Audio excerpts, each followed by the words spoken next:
کہ جس وقت تاتاریوں نے مسلمانوں کے خلاف یہ الغار کی اور ہر جگہ میں ان کو فتح نصیب ہو رہی تھی، تو تاتاری مسلمانوں پر غالب آ گئے۔ ایک مرتبہ ہلاکو خان کی بیٹی بغداد میں گشت کر رہی تھی، اس دوران اس نے مسلمانوں کے کسی عالم کے قریب لوگوں کا مجمع اور ہجوم دیکھا، تو قریب جا کر اس شہزادی نے اس عالم دین سے پوچھا کہ کیا تم اللہ رب العزت کے فیصلوں پر ایمان اور یقین نہیں رکھتے؟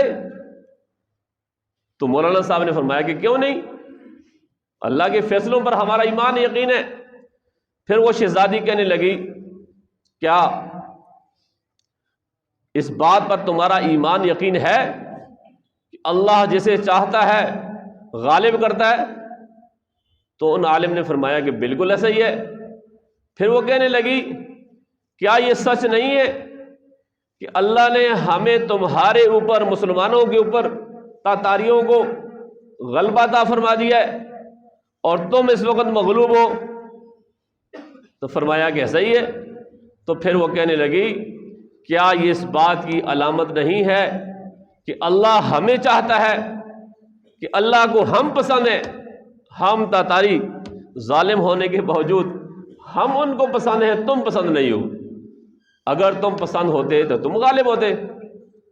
تو انہوں نے پھر جواب دیا، فرمایا کہ ایسا نہیں ہے، بالکل ایسا نہیں ہے، اگرچہ تم غالب ہو لیکن اللہ تمہیں نہیں چاہتا۔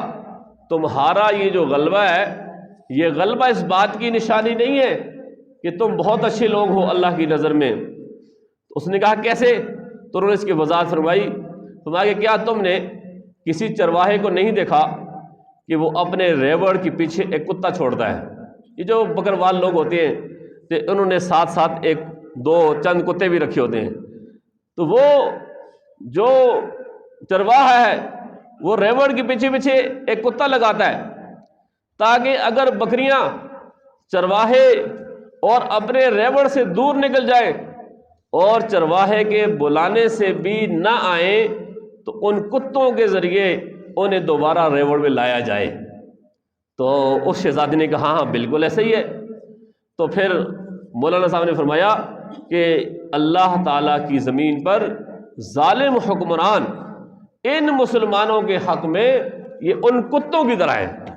جب یہ مسلمان یہ اپنی اجتماعیت سے اور اللہ تعالیٰ سے دور ہو جاتے ہیں، دور نکل جاتے ہیں، گناہوں میں مبتلا ہو جاتے ہیں، دنیا کی عیاشیوں میں لگ جاتے ہیں، تو اس وقت پھر اللہ تعالیٰ ان کو دوبارہ امت میں قریب لانے کے لیے، اپنے قریب لانے کے لیے پھر ظالم حکمران مسلط کرتا ہے۔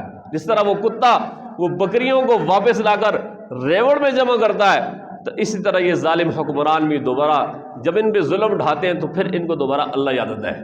اس لیے کہ اب انسانوں کے حالات ٹھیک ہوتے ہیں، آدمی کے پاس پیسہ بھی ہو، دولت بھی ہو، وہ کب اللہ کو یاد کرتا ہے؟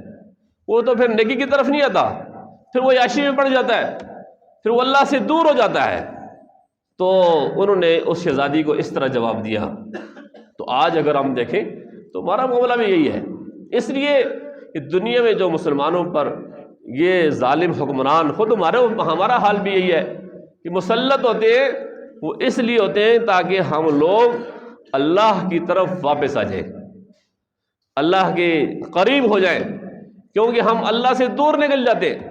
جیسے بکریاں کہیں دیکھا سبز چارہ اچھا ہے تو دور نکل جاتی ہیں، ریوڑ سے بھی الگ ہو جاتی ہیں، یہ خدشہ ہوتا ہے کہ کہیں گم ہو جائیں گی یا ان کو کوئی بھیڑیا کھا جائے گا۔ تو مسلمانوں کا حال بھی یہی ہے۔